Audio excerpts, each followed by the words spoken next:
Welcome back, my food lovers. Orange chicken is a very popular takeout dish, and we're about to make it better. Let's turn up the heat. Starting with this protein, we've got some chicken breast, right around 1 to 1.5 pounds. Go ahead, grab your knife, and slice these breasts lengthwise.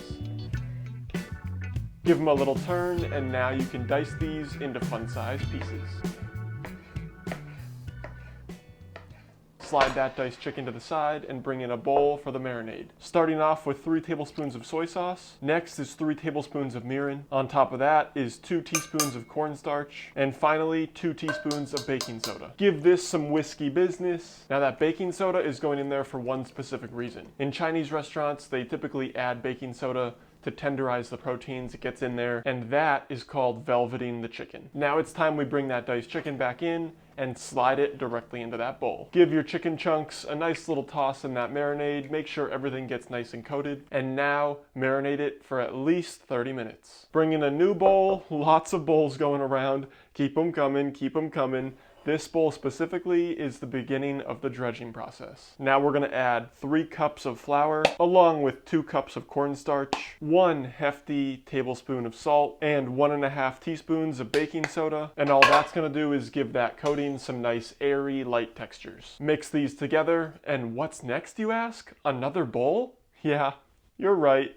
Bring in another bowl and add about 1/3 of that dry mixture to this new bowl. On top of that dry mixture in the new bowl, add cold water until that mixture is around this consistency. This is right around a loose, light pancake batter. Now we're gonna take some of that wet mixture and add it back into the original dry bowl. I'm adding in about 1/4 to 1/2 cup. Once that wet mixture is back in that dry, vigorously mix this with your hands until that wet mixture is completely incorporated and it's all clumped up and kind of looks like this. That clumped up dry mixture is going to stick to the outside of this chicken, and when fried, it's going to give it that classic restaurant style look.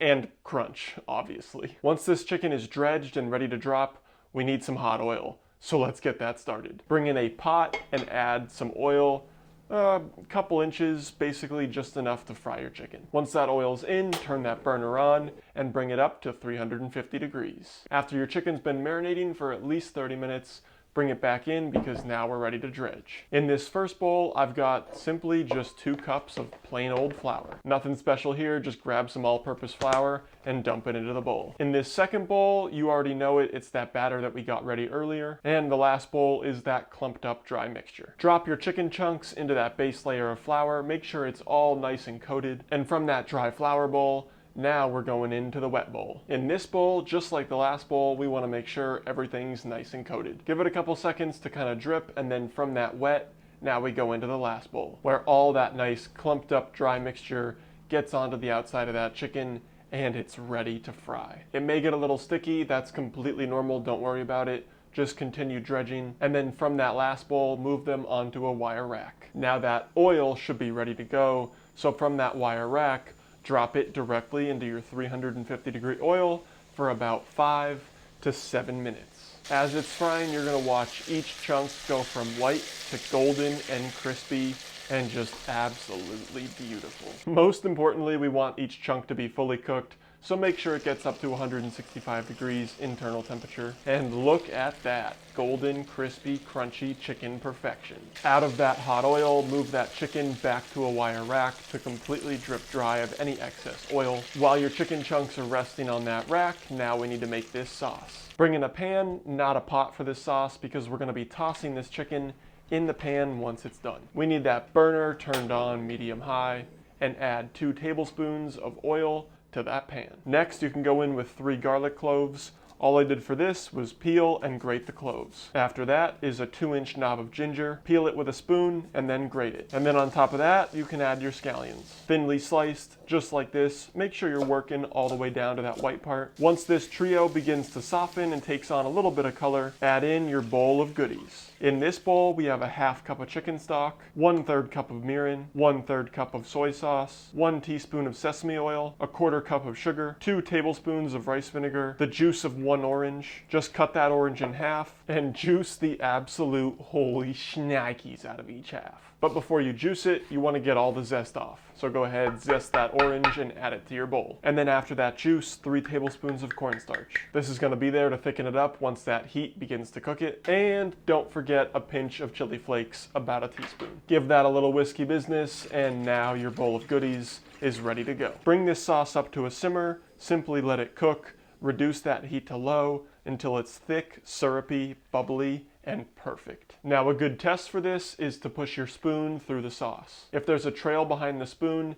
and that sauce fills that trail in, it's ready to go. If the trail forms and then stays and there's just a line, it's too thick.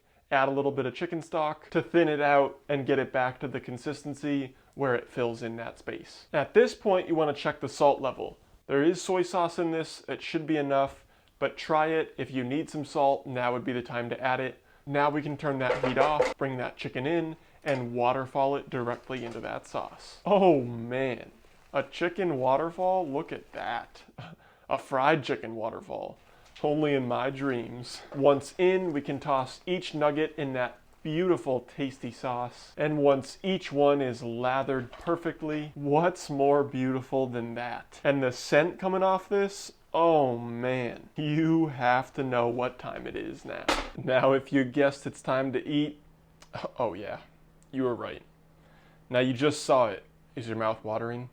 If it's not, you must be insane, because this looks and smells absolutely incredible. Let's try it.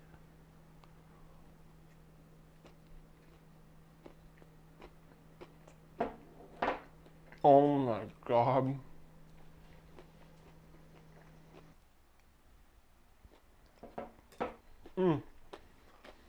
Every bite gets better and better. I gotta close this video out. I gotta eat some more of this. I'll be here literally all day. It's gonna be the next 10 minutes of me eating. If you like this video, give it a big fat thumbs up. Smash that subscribe button. And until next time, peace. Go make this. What are you doing? Click off the video. It's over. Go!